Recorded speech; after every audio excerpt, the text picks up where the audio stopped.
Good morning. आज के MPPSC current session में हम लोग जो मोस्ट इंपोर्टेंट 26 क्वेश्चन है वो देखेंगे। तो पहला क्वेश्चन है ग्रीन एनर्जी प्रोडक्शन को लेके। आपको पता है कि गवर्नमेंट ऑफ इंडिया का टारगेट है कि हम 2070 तक इंडिया को कार्बन न्यूट्रल कंट्री में कन्वर्ट कर देंगे। कार्बन का मतलब है कि जितना कार्बन हम इमिट करेंगे उतना ही हम ग्रीन एनर्जी या फॉरेस्टेशन से कार्बन को न्यूट्रल करेंगे। ठीक, तो ये हमारा पूरा पर्पस है। और इसमें आपको याद रखना है कि एमपी गवर्नमेंट भी ग्रीन एनर्जी प्रोडक्शन के लिए काम कर रही है। तो टारगेट बताना चाहिए कि हमारा हरित ऊर्जा का टारगेट कितना है और कितना हम प्रोडक्शन भी कर रहे हैं। तो कुल ऊर्जा उत्पादन जितना भी है उसका कितना प्रतिशत हमारे यहाँ ग्रीन एनर्जी प्रोडक्शन है। मान लीजिए 100 का है यूनिट, तो उसमें कितना हमारा जो है ग्रीन एनर्जी में आ रहा है। तो इसका आंसर हो गया आपका 30% हमारा आ रहा है 100 में से। ठीक है, तो एक तो ये चीज इंपोर्टेंट हो गई आपकी। अब कुछ जो महत्वपूर्ण चीजें वो देखिए कि रीवा में सोलर जो पार्क है वो ग्रीन एनर्जी में बहुत महत्वपूर्ण कंट्रीब्यूट कर रहा है। इनफैक्ट दिल्ली मेट्रो के लिए जो हम लोग बिजली सप्लाई कर रहे हैं यहां से, ये एक बहुत महत्वपूर्ण अचीवमेंट है रीवा के बारे में। फिर ओंकारेश्वर में देश का सबसे बड़ा फ्लोटिंग सोलर प्लांट है और इसका 278 मेगावाट है। थोड़ा सा मैंने यहाँ पे एक्सप्लेनेशन इस बार के थीम ज्यादा लिया है क्योंकि यहाँ पे आपको नए कंटेंट मिल रहे हैं, वो आप नोट करते चलिएगा प्रीलिम्स और मेंस के दोनों पॉइंट ऑफ व्यू से। ठीक है, और मुरैना में सोलर प्लस बैटरी स्टोरेज बनाया गया है। ठीक है, ये भी हिस्टोरिकल है। यहाँ केवल 2.70 पर यूनिट की दर से 24 घंटा हरित ऊर्जा उपलब्ध हो रही है। यह परियोजना भारत में round the clock green power supply की दिशा में पहला कदम है, जो कि कोयला आधारित संयंत्रों से पहले हम अचीव करते थे। तो ये बहुत इंपॉर्टेंट चीज है। यहाँ पर मुरैना का solar plus battery storage plus Delhi metro को रीवा का सप्लाई और फ्लोटिंग सोलर प्लांट 270 मेगावाट का आपका ओंकारेश्वर का। तो ये सारे फैक्ट्स आपको मेंस में भी बहुत सपोर्ट करेंगे। फिर नवीकरणीय ऊर्जा उपकरणों और पावर उपकरणों के लिए समर्पित निर्माण क्षेत्र डेडिकेट मैन्युफैक्चरिंग जोन किस जिले में विकसित किया रहा है। मैं अभी बोल रहा था आपसे कि ग्रीन एनर्जी के लिए हम लोग बहुत प्रयास कर रहे हैं, तो इसलिए मैंने बोला कि मेंस में आता है कि बीते कुछ वर्षों में मध्य प्रदेश के द्वारा ग्रीन एनर्जी के लिए कौन कौन से कदम उठाए गए हैं, चर्चा कीजिए। तो आपको जो पीछे मैंने बताया, मुरैना वाली घटना बताई मैंने, ओंकारेश्वर बताया, रीवा बताया, फिर हमारा टारगेट और हमारा कितना अभी प्रोडक्शन है राइट नाउ टोटल में ग्रीन एनर्जी का, वो सब फिगर्स आपको मेंस में भी सपोर्ट करेंगे।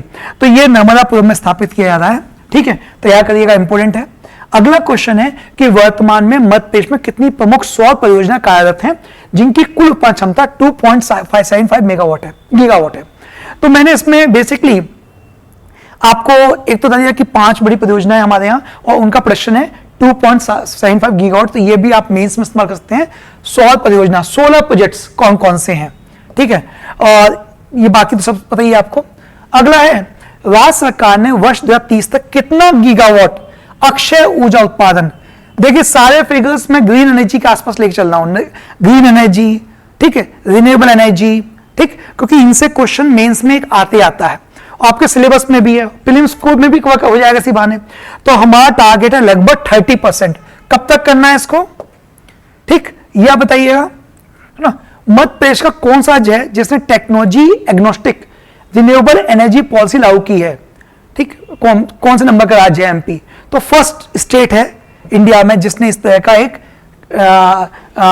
जो है स्कीम लागू करी है। ये क्या होता है, इसमें अगला क्वेश्चन मैं पूछूंगा इसी सीरीज में, तो इसलिए आप तैयार रहिए। मैं सारे क्वेश्चन आंसर दे नहीं रहा अभी, नहीं तो फिर आगे क्वेश्चन ही बचेगा।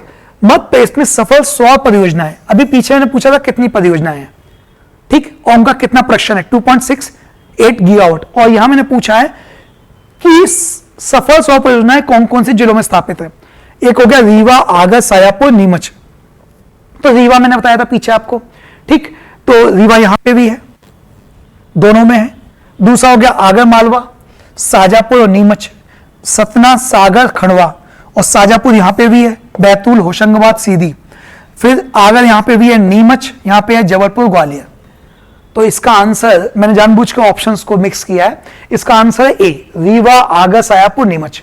आप इन चारों 100 परियोजना का टोटल कैपेसिटी कितना है वो पता करिएगा, मैंने अगले में ये पूछा भी है, ठीक है। अगला क्वेश्चन है रीवा और नीमच परियोजनाओं के शॉर्ट ट्रैफिक के संबंध में सही कथन दीजिए।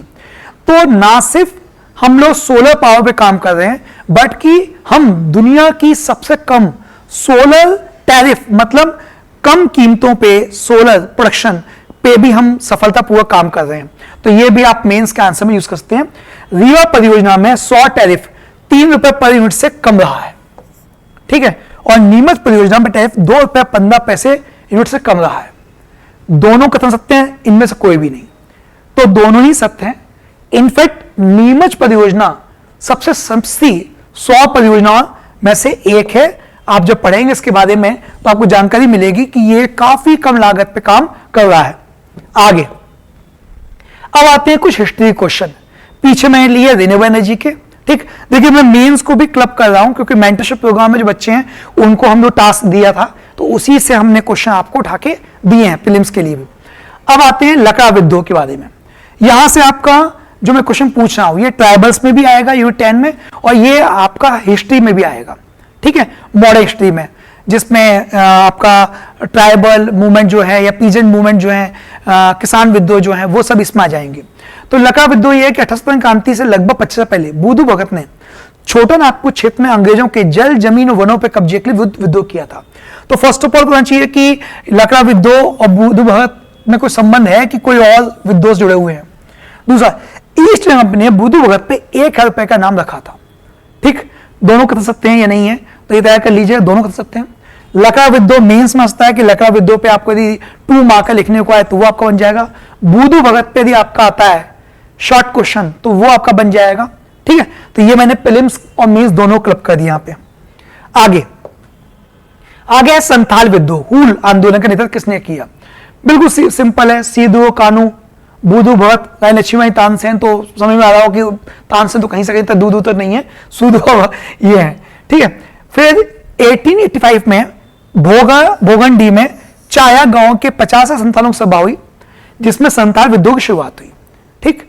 बहुत इंपॉर्टेंट ये बैठक है क्योंकि इस बैठक को कई लोग जोड़ के देखते हैं आगे चल के जलियांवाला बाग हत्याकांड से, ठीक। और लगभग यहां से 19 साल बाद जलियांवाला हत्याकांड होगा और वो अभी चर्चा में भी था, मूवी उस पर आई थी, बट ये जो घटना थी ये अनएड्रेस्ड हो गई हिस्ट्री में, इसको ज्यादा लोगों ने समझा नहीं। हम देखेंगे कि ये कहीं ना कहीं जलियांवाला हत्याकांड से पहली घटना यहाँ पे उसी प्रकार से फायरिंग हुई थी जैसे जलियांवाला हत्याकांड में हुई थी, ठीक है, तो वो हम देखेंगे। फिर संथाल विद्रोह का नारा क्या था?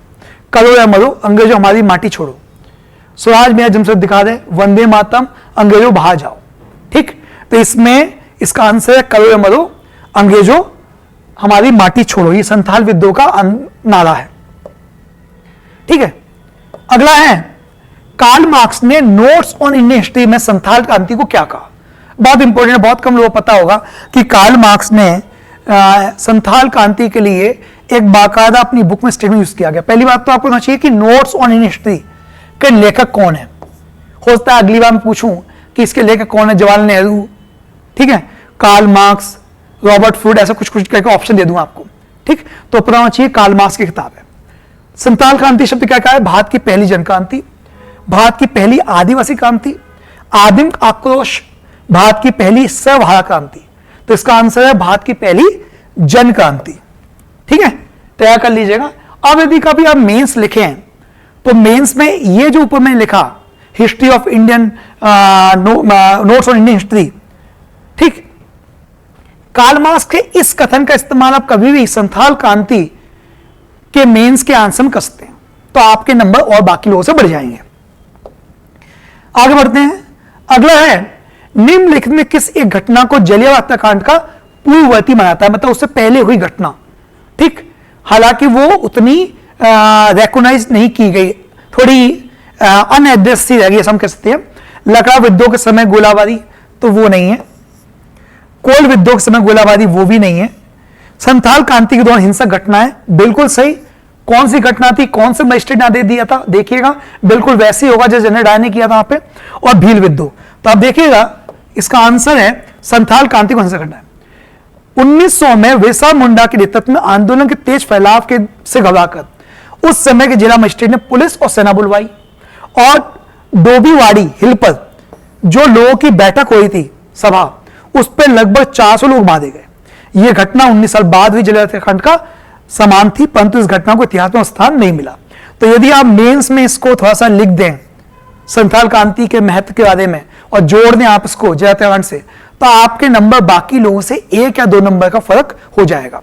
ठीक, मैंने कल के सेशन में भी कहा था कि जैसे हमारे लास्ट ईयर जो सिलेक्ट हुए थे मासूम पटले, उन्होंने डीएसपी जो बनी, उन्होंने बाकायदा मेंस की क्लास यहाँ पे ली थी और बताया था कि आपको थे से थी मार्कर में लोगों से बाकी से 1-1 नंबर अपने अंतर बढ़ाने हैं। तो यही वो स्ट्रेटजी है जो मैं आपको बोल रहा हूँ कि यही फैक्ट्स को आप यूज करिएगा। हम अपने मेंटरशिप प्रोग्राम में प्रीलिम्स पे मेन फोकस कर रहे हैं, बट साथ में वो कंटेंट भी देते जा रहे हैं जो आगे आके आपको मेंस में यूज करना है। तो अभी आप जो याद कर रहे हैं, है ना, इससे इसी फैक्ट्स को आपको वहां पे बस नोट डाउन, उसको पुट कर देना अपने आंसर के अंदर। ये स्मार्टनेस आपको आनी चाहिए। भीमा नायक के बारे में सही कदम चुनिए, वीर युद्ध जुड़े हुए हैं। 57 के समय अंबा पानी युद्ध में भीमा नायक की महत्वपूर्ण भूमिका थी, बिल्कुल सही है। ये अंबा पावनी युद्ध कहां हुआ था थोड़ा पता करिएगा, मैंने अगले सीज में पूछा है इससे। भीमा नायक का कार्यक्षेत्र बड़वानी रियासत से महाराष्ट्र के नासिक तक था। दोनों सही है, इनमें से कोई नहीं है। अब इस बार थोड़ा सा मैंने क्वेश्चन को थोड़ा ट्विस्ट किया इसमें, इस बार दोनों नहीं सही है। ठीक है, इसलिए नहीं मैंने बोला है क्योंकि आप थोड़ा सा पढ़ेंगे तो आप पढ़े लगेगा। इस बार हमने ये किया है कि ये महाराष्ट्र के नासिक नहीं है, खानदेश, खानदेश तक था इसका आंसर। ठीक, इधर तो ठीक है, बड़वानी रियासत से खानदेश, नासिक नहीं है। तो स्टेटमेंट सेकंड गलत है, ऑब्वियसली ये भी गलत है, ये भी गलत है, केवल इसका आंसर है ए।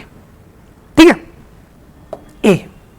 अगला क्वेश्चन है आपका, राजा भूपत सिंह के बारे में सही कदम चुनिए। मैंने बताया था अभी थोड़ी पहले कि पचमढ़ी में एक स्थान का नाम भूपत सिंह के नाम पर रखा गया है। ठीक है, तो आपको पता होना चाहिए ये किस जनजाति से आते थे। ठीक, तो भूपत सिंह नरमंच शिवाजी कहलाते हैं। क्यों कहलाते हैं, हमने कल की क्लास में देखा था कि इन्होंने जो है छापा मार युद्ध, गोयला वॉर टेक्निक का इस्तेमाल किया, जैसे शिवाजी ने गोयला वॉर टेक्निक का इस्तेमाल किया। ठीक, और शिवाजी थोड़ा सा और इंपोर्टेंट याद रखिएगा, ऐसे इंपोर्टेंट याद रखिएगा कि अभी थोड़ा सा मैं अलग हट रहा हूं उस टॉपिक से, शिवाजी का थोड़ा बता रहा हूं कि शिवाजी को लेके डेवलपमेंट थोड़ा सा याद रखिएगा कि रिसेंटली इंडियन नेवी ने अपने प्रतीकों में कुछ चेंज किया है, शिवाजी को जोड़ा है। जो पहले ब्रिटिश सिंबल थे, ब्रिटिश प्रतीक थे भारतीय नौसेना में, उनको रिप्लेस किया है शिवाजी से। तो क्या किया, तैयार कर लीजिए, इंपोर्टेंट प्रीलिम्स में क्वेश्चन बन सकता है। फिर आपस से आते हैं, तो आया भूपत सिंह मधुमक्खी 36 हमला करने में आए थे, ये सब जान दोनों कर सकते हैं इसके बारे में।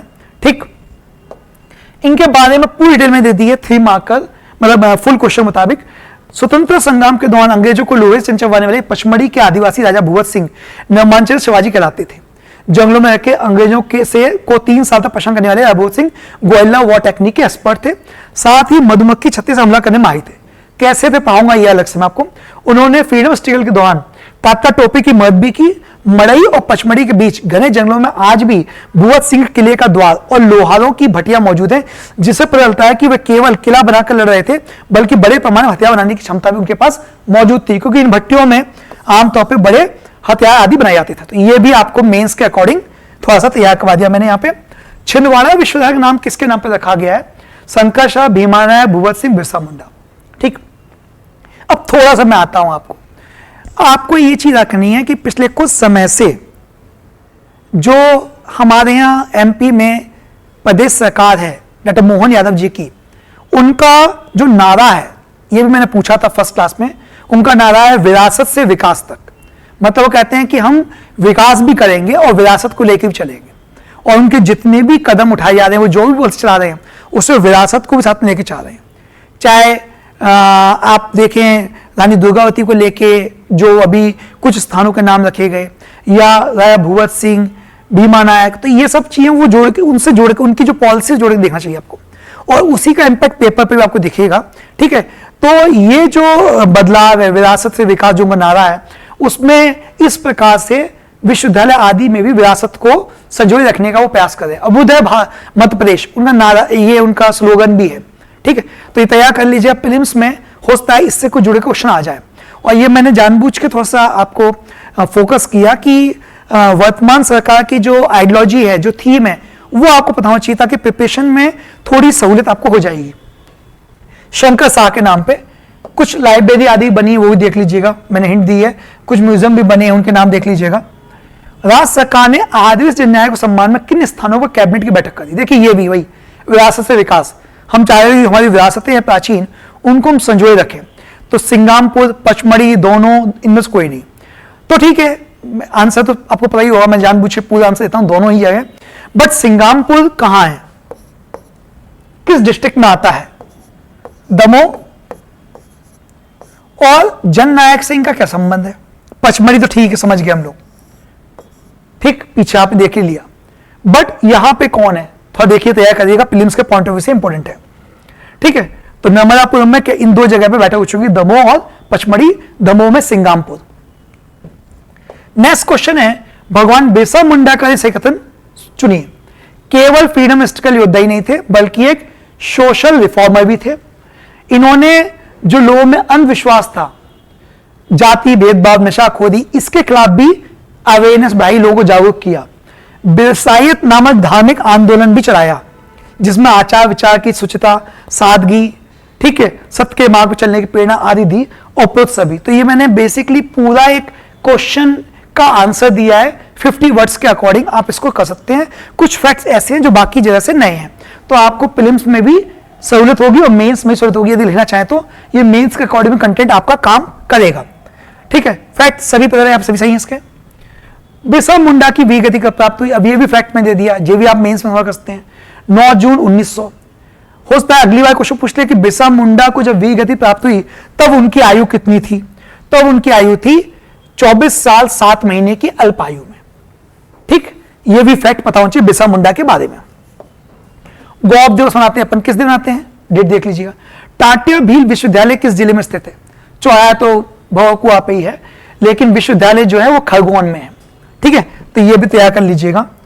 अगला, निम्नलिखित में किस एक फ्रीडम फाइटर के पिता का संबंध झांसी की रानी की सेना से था? मैक्सिमम बच्चे इस क्वेश्चन गलत करेंगे, और ये क्वेश्चन मैंने कोई मन से ही निकाला है, बाकायदा न्यूज़पेपर्स में भी था।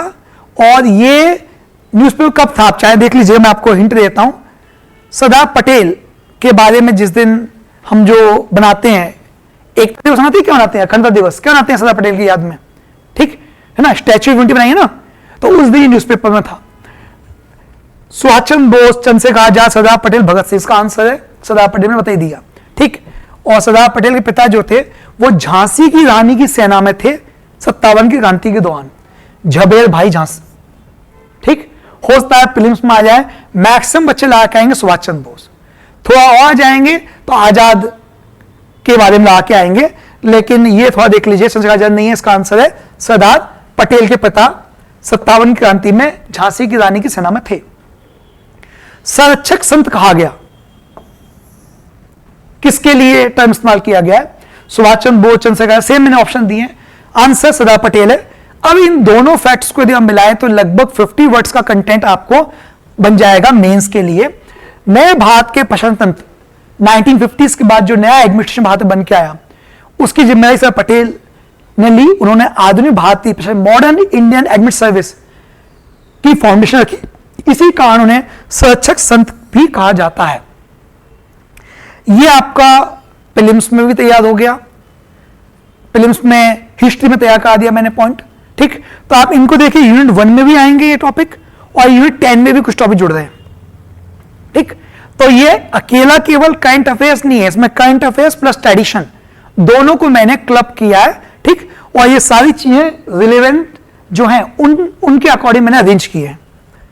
अगला, बारदोली के बाद सरदार पटेल को कौन सी उपाधि दी गई? तो मतलब सरदार पटेल को सरदार की उपाधि दी गई थी, तो सही है, बट बारदोली में कौन सा मूवमेंट था?